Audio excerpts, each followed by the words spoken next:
Sekitar tahun 2009 ada 4 orang mahasiswa. Namanya Arya, Bisma, Dharma sama Indra. Oke. Ini 4 cowok semua. Cowok semua. Mereka berempat tuh emang teman satu kampus di salah satu universitas Jogja.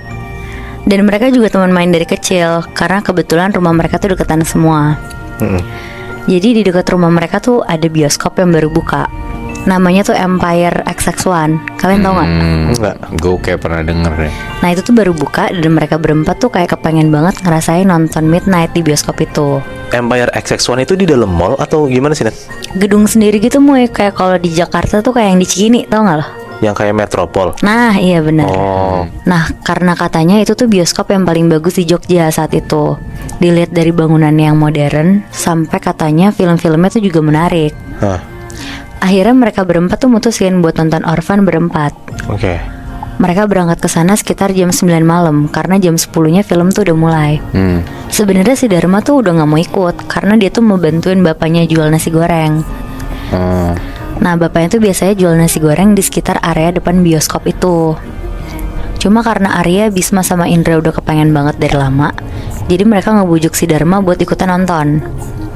Tapi pakai perjanjian nih, kalau misalkan besok mereka bertiga tuh bantuin Dharma buat gantiin bapaknya jualan nasi goreng. Nah karena mereka udah janjian kayak gitu, akhirnya Dharma tuh setuju buat ngeyakinin bapaknya untuk ngegantiin jualan besok. Akhirnya berangkat nih mereka berempat ke bioskop itu, beli tiket, popcorn, sama minuman. Terus mereka masuklah ke dalam studionya. Nah pas mereka beli tiket tuh nggak begitu ramai emang keadaannya. Makanya mereka mikir enak banget nih nonton malam-malam di sini, nggak begitu ramai jadi itu nyaman. Jadi tuh pas masuk ke dalam teaternya kan kayak ngelewatin lorong dulu sebelum bisa lihat tempat duduknya. Nah pas mereka lihat teaternya tuh ternyata teaternya tuh full. Terus tiba-tiba Indra tuh bilang, kok tempat kita duduk ditempatin orang ya? Pas dicek nomor bangkunya tuh bener ada yang nempatin. Padahal kan tadi katanya bioskopnya sepi. Nah iya makanya mereka tuh bingung Moy. Apalagi ada yang dudukin tempat mereka kan. Iya benar. Akhirnya karena filmnya udah mau mulai dan bioskopnya juga udah gelap, Dharma tuh ngomong bisik-bisik ke orang yang dudukin tempat mereka. Misi mbak, ini tempat saya. Ini tiket saya ada buktinya kok. Tapi mbak-mbak yang dudukin tempat mereka tuh diem aja Moy Bi. Mukanya tuh datar dan lurus aja ngeliat ke layar, kayak gak peduli sama mereka gitu loh. Akhirnya karena kesel dan gak ada bangku kosong yang nyisa, mereka keluar mau protes ke mbak-mbak bioskopnya kan. Jadi itu satu studio full banget. Full banget Moy. Anjing aneh. Nah abis itu pas mereka keluar, pas banget ada mbak-mbak yang jaga. Terus di situ Bisma tuh ngomong pakai nada tuh yang agak kesel gitu loh. Mbak, ini kok tempat kita duduk ada yang nempatin sih?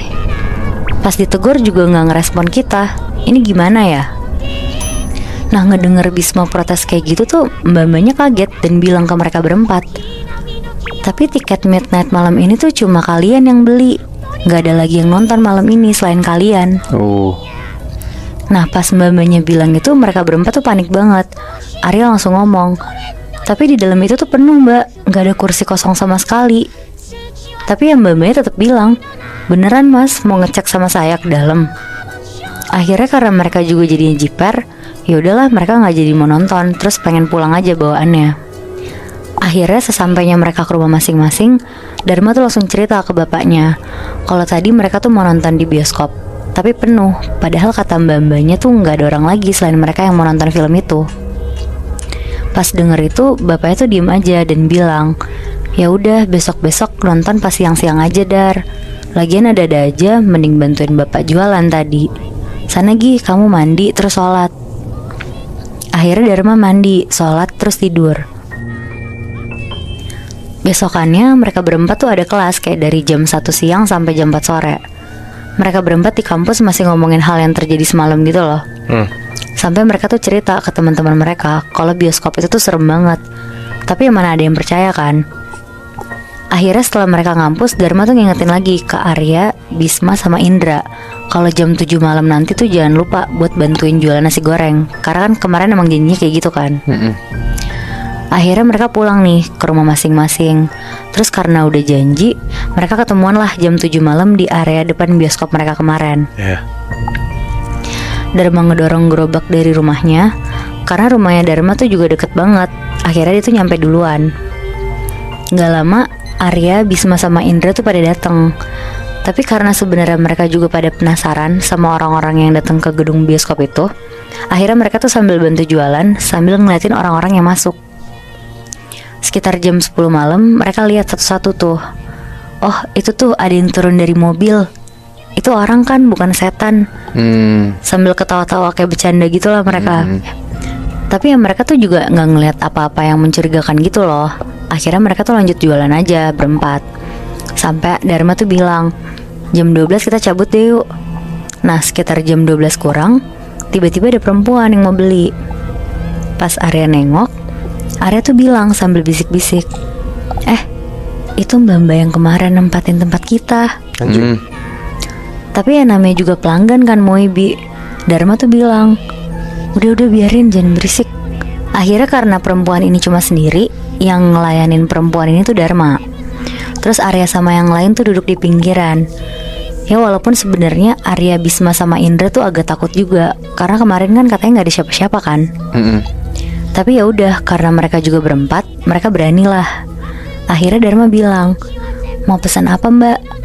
Terus mbak-mbaknya itu bilang, mau pesan nasi gorengnya 1 ya mas. Nah terus Dharma jawab sambil sibuk nyalain kompor, oke mbak, pedes atau enggak? Terus si mbaknya tuh jawab, pedes mas, tapi yang gosong ya, segosong badan saya. Denger itu Dharma tuh langsung lihat ke arah muka mbak-mbaknya.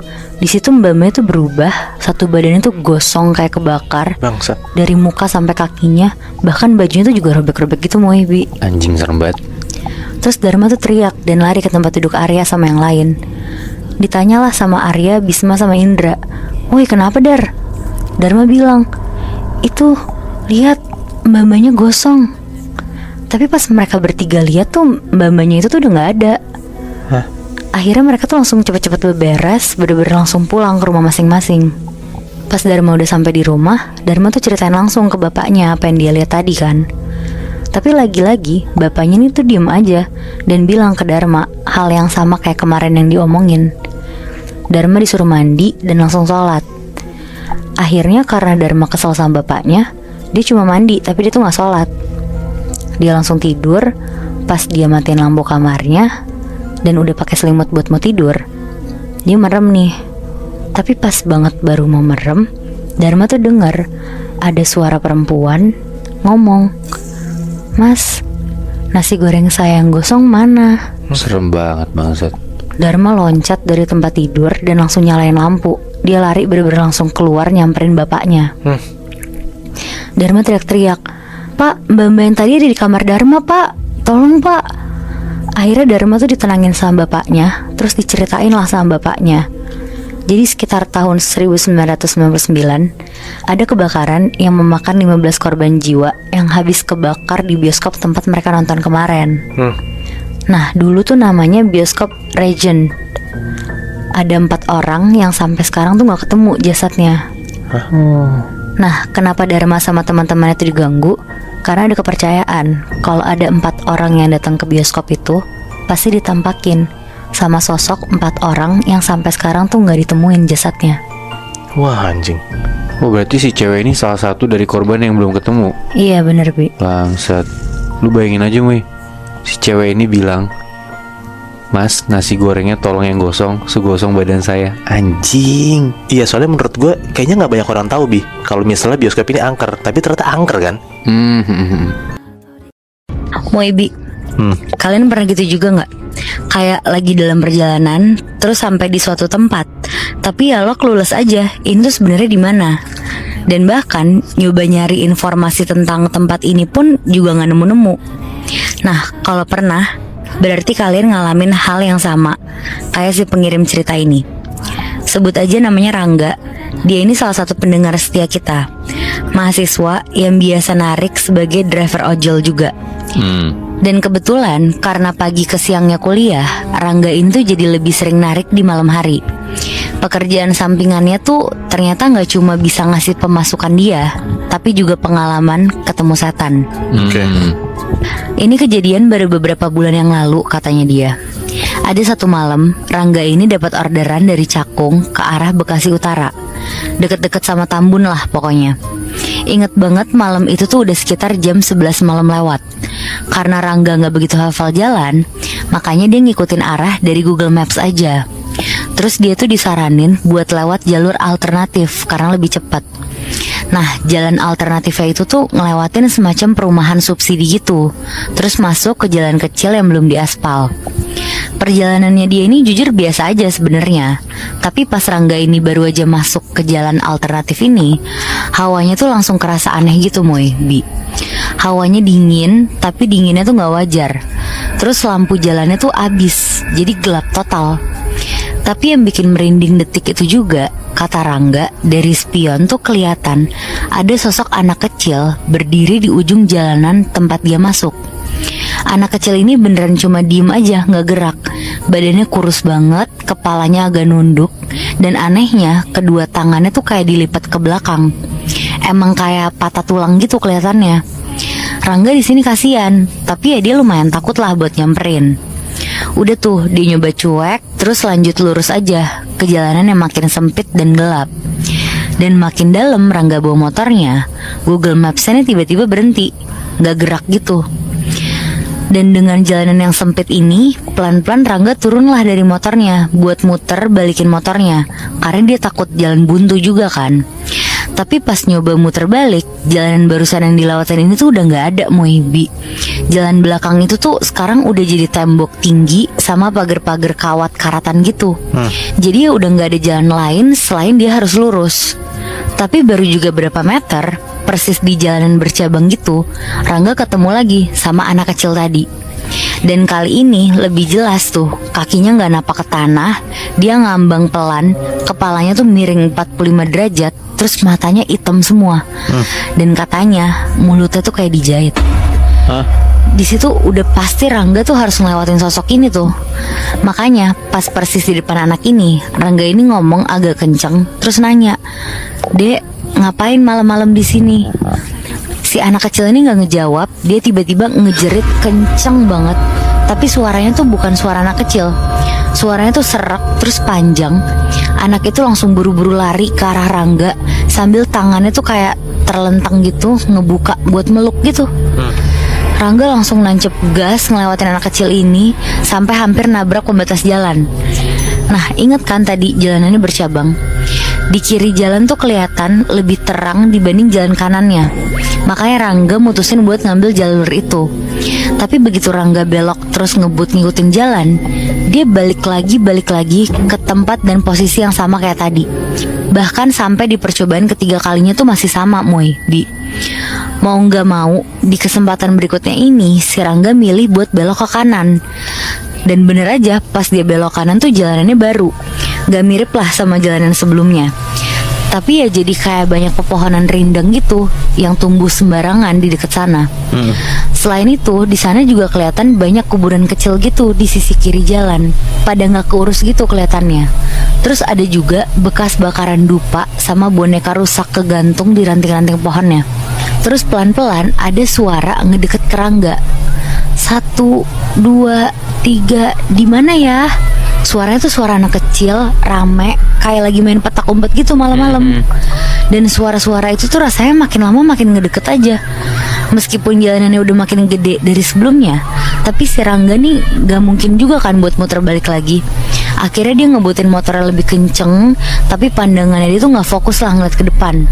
Tapi intinya pas sosok-sosok anak kecil itu gak kelihatan dari sebelah atau bahkan belakang Rangga, tiba-tiba Rangga yang gak ngeliat jalan tuh gak sengaja nabrak batu nisan yang udah kokoh gitu di depannya dia.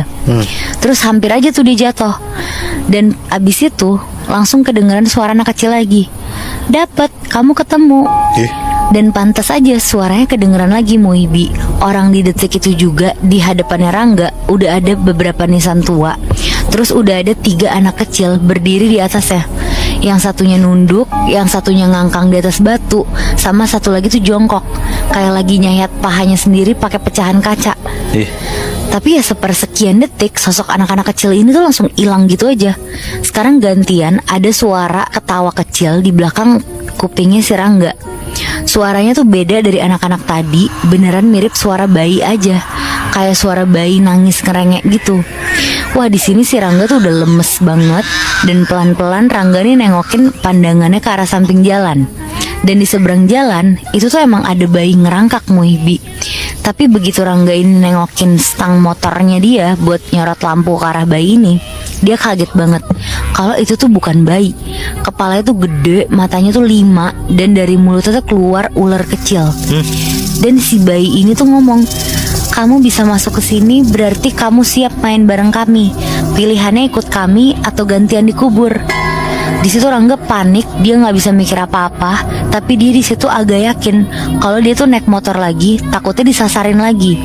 Akhirnya dia lompat dari motornya, terus larilah ke arah jalur berangkat dia tadi. Dan dengan sisa tenaga yang masih ada, si Rangga ini lari aja ke jalanan setapak ngelewatin semak-semak. Tapi intinya di sepanjang perjalanan dia tuh udah kerasa kalau jalanan tuh emang gak halus, kayak bergerinjel keras, terus bikin kakinya tuh nyangkut-nyangkut kayak ketarik gitu. Dan pas sesekali dilihat sama Rangga, katanya tuh kelihatan kayak ada semacam tulang gitu. Bentuknya tuh kayak tulang rahang bawah manusia, ukurannya kecil, dan masih ada gigi susunya gitu Muibi. Tapi ya untungnya setelah beberapa menit lari, akhirnya jauh di depan Rangga tuh kelihatan lah ada sorotan lampu terang gitu. Itu tuh kelihatannya kayak ada motor lain datang. Dan pas makin ngedeket, orang di motor itu tuh teriak, "Cepetan kesini, jangan nengok-nengok ke belakang." Udah tuh, pokoknya Rangga lah cuma nurut sama orang itu. Dia langsung lari ke arah motor ini. Jalanan tuh udah mulai berubah, cahaya udah mulai banyak, angin udah mulai gerak kayak biasanya. Dan di sini Rangga masih gemeteran tuh sambil dibonceng. Tapi si pengendara motor ini jadi diem gitu aja sepanjang perjalanan, gak ngomong apa-apa. Yang ada suara ketawa anak kecil itu tuh masih ngikut aja. Dan di kaca helm Rangga kelihatan ada bekas kayak tangan anak kecil berdarah gitu, tapi nempel dari arah dalam helm. Dan singkat cerita, sampai nih Rangga di jalan utama. Dia buru-buru turun dari motor itu. Terus dia masih nafasnya megap-megap. Tapi ya si pengendara motor ini masih diem aja. Rangga bilang makasih pun gak dijawab sama si pengendara ini. Akhirnya si pengendara ini tuh cuma berdiri sambil terus-terusan nundukin kepalanya. Dan pas orang ini ngebuka helmnya, mukanya tuh tua, ekspresi mukanya tuh bener-bener datar. Dan pelan-pelan dia tuh ngebuka mulutnya. Terus pas keluar suara-suara, beneran gak kayak orang tua. Suaranya tuh lebih mirip sama suara-suara anak kecil tadi. Suaranya tuh saling numpuk. Terus bilang, "Kamu udah ketemu jalannya, tapi belum waktunya pulang." Nggak tahu di sini Rangga ini tuh maksudnya apa. Tapi abis itu lampu jalanan tuh semuanya langsung mati, langsung gelap. Bahkan pandangan Rangga tuh di situ langsung gelap juga. Pokoknya setelah kejadian itu tuh Rangga langsung kebangun di pinggir jalan. HP-nya rusak, basah semua. Terus motornya tuh ada di sekitaran dia. Padahal semalam titik terakhir motornya nih lumayan jauh kan dari dia. Rangga di sini langsung buru-buru ngecek kondisi motornya. Salah satunya tuh bagian bagasi yang dia cek. Dan pas dia buka, dalam bagasinya tuh udah ada kayak sobekan kertas gitu, kotor kecampur tanah. Terus tulisannya tuh, "Mampir lagi ya nanti." Udah tuh, sampai sekarang Rangga masih nggak tahu dia tuh nyasar kemana malam itu. Jalanannya juga nggak ada di Google Maps. Bahkan udah nyoba muterin lagi berkali-kali besokannya. Yang dia temuin tuh cuma lapangan kosong sama semak-semak tinggi doang. Dan yang bikin Rangga trauma sampai sekarang, dia sempat dapat orderan lagi dengan lokasi tujuan yang sama. Terus di bagian catatannya cuma ketulis satu kalimat, "Jangan lupa pamit ya kali ini." Waduh, maksudnya apa tuh ya? Iya mungkin aja tuh yang order sosok-sosok anak kecil itu kali ya. Mungkin karena si Rangga tuh pas pergi tuh langsung kabur gitu aja. Jadi dia tuh gak pamit sama sekali. Oh, bisa jadi, bisa jadi. Cuman ya itu ya, kalau misalnya kita dengerin cerita tentang driver ojol gitu, nggak pernah ada habisnya gitu. Selalu ada aja kan kejadian horor kan. Cerita gue sekarang itu gue dapet dari internet. Ada pasangan suami istri. Pas gue baca nggak disebut namanya sih, cuman gue sebut aja namanya Putra dan Dian ya. Oke. Nah jadi Dian ini kebetulan lagi hamil 6 bulan saat itu. Nah mereka berdua itu tinggal di Jakarta. Tapi si Dian itu tuh asli orang Sumatera. Sumatera mana? Sumatera Barat, dia orang Padang. Oke. Oh, orang Minang. Oke. Orang Minang. Nah suatu ketika Dian dikabarin sama keluarga yang di Padang kalau misalnya salah satu kerabatnya Dian itu ada yang meninggal. Oke. Dan keluarganya itu nyuruh Dian buat pulang ke Padang tuh saat itu juga gitu. Oke. Nah akhirnya si Dian itu ditemenin sama Putra, suaminya, buat berangkat ke Padang itu via darat sekitar jam 9 malaman. Dan mereka nyetir sendiri. Nah dari Jawa ke Sumatera itu kan harus nyebrang. Iya. Jadi tuh mereka nyebrang dan sampai di tanah Sumatera itu sekitar jam 1-an. Jam 1 pagi. Jam 1-an pagi. Oke. Gitu. Udah nyampe tuh di Pelabuhan Bakauheni Lampung jam 1-an pagi. Lanjutlah perjalanan mereka kan dari Lampung. Nah kalau misalnya mau ke Padang, si Putra sama Dian itu tuh ngambil jalur bawah. Iya. Maksudnya jalur bawah? Jalur bawah itu tuh harus ngelewatin Lampung, turun ke Sumatera Selatan, baru nyampe Sumatera Barat, Chef. Iya, jadi ada beberapa jalur, 2 jalur kalau nggak salah. Iya. Ya. Tapi dia yang bawa kan ambil. Oke. Jalur selatan lah gitu. Nah udahlah, berarti kan ngelewatin tuh Lampung, Sumatera Selatan sama Sumatera Barat kan. Nah ada satu daerah di Sumatera Selatan, orang-orang juga udah tahu sih, orang-orang Sumatera ya. Ada satu tempat di Sumatera Selatan tuh yang terkenal banget. Ada begalnya tuh serem dan terkenal horor banget juga karena tempatnya tuh masih terpencil dan rada-rada hutan gitu loh. Iya. Oke. Nama daerahnya tuh Lahat Lahat. Oke. di Sumatera Selatan. Nah, Lahat tuh yang tadi gue bilang, kayak itu tuh emang kota administratif kecil, cuman tuh kanan kiri tuh masih banyak batutan gitu. Oke. Nah di perjalanan tuh Putra sama Dian tuh nyampe Lahat sekitar jam 3:30-4 lah. Udah subuh berarti ya, mendekati Iya, subuh. mendekati subuh, tapi masih tengah malam kan itu kan. Di perjalanan si Putra tuh ngelihat Dian tuh udah mulai ngantuk. Dia malah lagi hamil 6 bulan nih kan. Iya. Nah Dian tuh udah mulai ngantuk. Si Putra bilang lah ke Dian, sayang kamu tidur aja ke belakang pindah gitu. Kan kamu juga lagi hamil, kasihan, kamu tiduran aja di belakang. Iya. Udahlah, akhirnya si Dian pindah ke belakang kan, tidur di belakang. Nah jadi si Putra kan nyetir sendirian tuh karena si Dian tidur kan. Iya. Jadi selama hampir setengah jam pas si Dian udah pindah ke belakang, Dian tuh kebangun, bilang lah ke Putra, sayang kalau misalnya ada pom bensin tolong berhenti ya, aku kebelet pipis. Oke. Ketemulah pom bensin di daerah Lahat dan di tempatnya tuh masih di hutan situ ya. Oke. Nah nyampe lah si Putra kan ketemu pom bensin tuh. Nah terus si Putra bilang sama Dian, kamu mau ditemenin nggak? Kata Dian, udah nggak usah, nggak apa-apa, kamu tunggu mobil aja gitu. Ya udah tuh sekitar jam 3:30 pagi Dian ke kamar mandi pom bensin kencing, sekitar 20 menitan 30 menitan tuh nggak balik-balik. Dan posisinya karena nunggu lama si Putra tuh ketiduran di mobil. Gitu. Nah si Putra ketiduran kan di mobil. Nah akhirnya nggak lama Putra tuh kebangun karena Putra tuh denger di pintu belakangnya tuh kayak ada orang tutup itu, dak gitu. Kan kebangun kan, si Putra sadar dong, berarti dia udah balik mobil. Karena ada pintu mobil ketutup kan. Iya, ada suara itu kan. Si Putra ngomong, ya udah yang kamu tidur lagi aja, kita jalan lagi ya. Gitu. Udah, si Putra sama Dian jalan lagi tuh, tapi dengan posisi si Dian di belakang, Putra nyetir sendiri di depan. Nah, pas lagi nyetir, si Putra tuh nyium kayak ada bau melati, tiba-tiba nyengat banget hidungnya dia gitu. Nah, si Putra tuh kaget dan takut karena lo bayangin di tengah malam kanan kiri di tempat yang orang-orang jarang lewatin dan posisi tuh gelap banget ya. Iya, benar. Nggak ada yang lewat sama sekali. Si Putra doang yang melek, si Putra nyium pula ada bau melati tiba-tiba kan. Nah, si Putra tuh ngerasa dia tuh mau ngebangunin Dian tidur, cuman nggak enak gitu. Kasian juga kan. Nah, pas si Putra mau ngebangunin, nggak lama melatinya baunya hilang. Oke. Udahlah, si Putra karena udah rada deg-degan ngebut tuh nyetirnya dia. Pas lagi ngebut, tiba-tiba si Putra nyium lagi bau melati itu. Gitu. Si Putra tuh nyium melati berbarengan sama si Putra sadar kalau misalnya tuh Dian bangun karena di belakang mobilnya tuh udah gerasak gerusuk, ada Ya intinya ada pergerakan lah ada ya. pergerakan lah gitu Di tempat istrinya dulu gitu. di jok belakang kan. Nah Putra lumayan tenang karena pas cium bau melati kedua bininya udah bangun gitu. Istrinya udah bangun. Nah si Putra nanya langsung sama si Dian di belakang, sayang kamu nyium gak baunya gitu. Nah si Dian tuh nggak jawab di belakang. Nah kan rada hening tuh karena si Dian nggak jawab pertanyaannya Putra. Tiba-tiba HP-nya Putra hidup gitu, kayak ada suara telepon. Nah Bunyi. HP-nya bunyi. Pas HP-nya bunyi, si Putra tuh langsung melipir ke kiri jalan buat berhenti buat ngangkat teleponnya. Karena kan 3:30 pagi siapa yang nelpon juga gitu. Nah pas si Putra itu ngecek HP, ada yang nelpon. Dan pas si Putra lihat layar HP-nya, ternyata nelpon itu Dian. Anjing. Bangsat. Aduh. Jadi terus? kayak dia panik gitu, sepanik-paniknya karena dia sadar ini Dian yang nelpon, terus yang di belakang jok mobilnya Iya, aduh. Putra siapa Iya. gitu kan.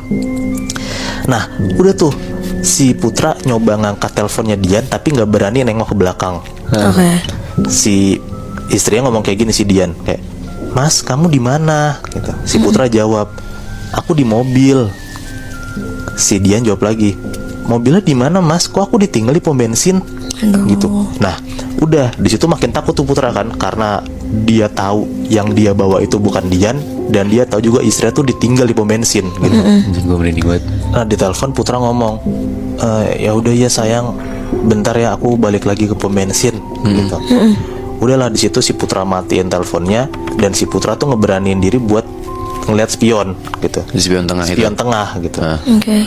Pas si Putra ngeliat di spion tengah, bener ada sosok perempuan lagi duduk tegak, bajunya hitam tapi mukanya nggak kelihatan karena ketutupan rambut. Nah di situ tuh karena kebetulan si Putra tuh orang yang rada religius, ya si Putra tuh ngebaca-bacain doa lah gitu buat ngusir si cewek ini dalam tanda kutip ya. Iya. Nah pas si Putra lagi ngebaca-bacain doa segala macem, Putra ngeliat lagi ke spion. Alhamdulillahnya cewek ini hilang. Oke. Nah, karena si cewek ini hilang, akhirnya si Putra rada tenangan kan. Udah tuh si Putra ngidupin lagi mobilnya, dan Putra siap-siap buat puter balik ke arah pom bensin yang tadi. Nah, udah pas banget si Putra ini baru mau puter balik, si Afbi, dia ngidupin mobil. Tiba-tiba si Putra tuh denger kalau misalnya dari atas kayak atap mobilnya si Putra tuh kayak ada suara duk gitu. Anjing. Kenceng banget, kayak ada suara barang jatuh gitu loh. Iya, oke. Nah, gak lama dari suara itu, tiba-tiba tuh Putra denger ada suara cewek dari atas mobilnya. Dia tawa Anjing. gitu. Wah, Putra tuh takut banget, dan Putra tuh ngelihat ke kaca depannya. Kalau misalnya kaca depannya tuh banyak banget rambut dari atas mobilnya. Dan Putra tuh sadar kalau misalnya tuh rambut itu tuh rambut si cewek yang ada di belakang gitu. Di situ Putra panik, Putra tuh meremin mata dan dia tuh baca doa lagi. Baca doa lagi, baca doa lagi, baca doa lagi. Pas Putra melekin matanya dia, rambutnya hilang dan suaranya hilang. Oke.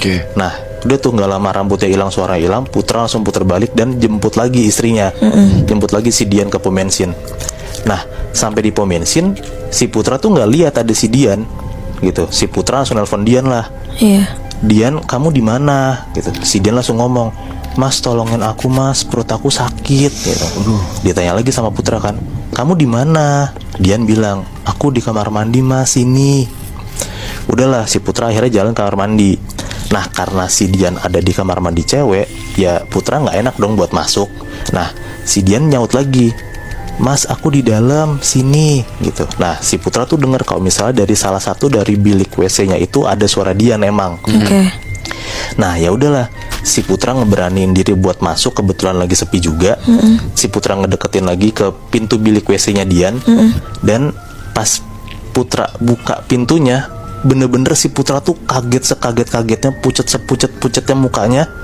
Karena apa? Pas Putra lagi buka pintunya, dia tuh ngelihat si Dian itu lagi duduk di lantai WC. Dian tuh lagi nangis kesakitan. Dan lo tahu apa? Di belakang badannya Dian ada sosok kuntilanak tadi yang ada di belakang mobilnya Putra. Si sosok kuntilanak ini tuh lagi meluk Dian, dan tangan kuntilanak itu lagi ngelus-ngelusin perutnya Dian. Bangsat. Dan posisinya tuh si Dian nggak bisa ngelihat, nggak bisa ngeliat ada sosok kuntilanaknya di belakang.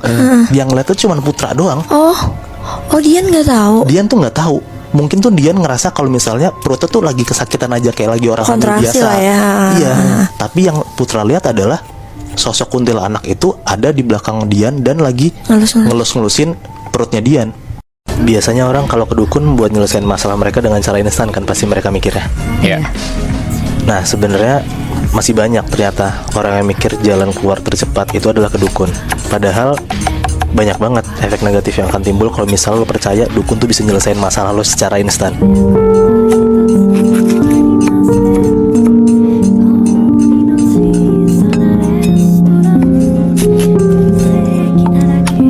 Nah, ini yang dilakuin sama dukun di Jawa Timur.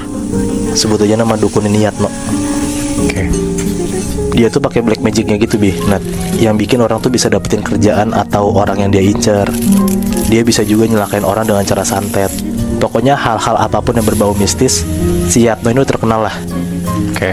Tapi yang beberapa warga desa sana notice, Yatno itu suka dan lebih banyak nerima dalam tanda kutip pasiennya itu cewek-cewek. Dan gak dikit juga, pasien-pasien Yatno itu cewek-cewek yang umurnya di bawah 35an tahun. Gue ceritain dikit soal Yatno ini ya. Dia ini emang udah jadi dukun tuh udah lama banget Bi, Nat. Dia sekarang umurnya 60an tahun, dan dia itu udah jadi dukun dari sekitar umur 35an tahun lah. Nah, dia bisa dapat kekuatan atau black magic ini dari dia nyembah setan. Dia itu selalu ngasih sesajen atau ngelakuin apapun yang setan ini mau, biar tuh dia bisa sakti, biar dia tuh bisa jadi dukun yang ampuh dan terkenal gitulah di daerahnya.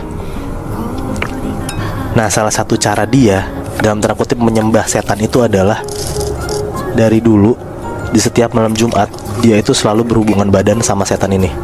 Wow. Nah, setannya ini tuh kayak kuntilanak gitu Bi, Nat. Cantik banget lah. Tapi lidahnya si kuntilanak ini tuh selalu ada ulernya. Oh, oke. Hal yang dia lakukan itu ternyata berbuah hasil. Tapi buruknya, dia itu jadi ketergantungan akan seks. Dia tuh ngerasa berhubungan badan sama si sosok cewek ini tuh bener-bener enak banget. Tapi karena dia cuma bisa seks di setiap malam Jumat, hari-hari lainnya kosong dong. Iya. Dia nggak punya istri, ya jadi dia nggak bisa ngelakuin hubungan badan seenak dan semaunya dia aja. Nah, saking ediknya, akhirnya Yatno nih ngelakuin tindakan-tindakan yang bikin hasrat seksualnya tuh terluapkan lah ke pasien-pasiennya dia ini. Yang mana makanya dia selalu ngambil pasien-pasien cewek muda ini. Nah, salah satu korban dari Yatno ini adalah Sarah, cewek umur 19 tahun. Wow. Sarah ini mau banget masuk ke salah satu organisasi yang dia pengenin banget, karena prospeknya tuh bakal tinggi banget kalau misalnya dia masuk organisasi ini. Terus? Dan kebetulan kan dia orang desa ya Bi, Nat. Yang aksesnya tuh pasti nggak gitu banyak kan.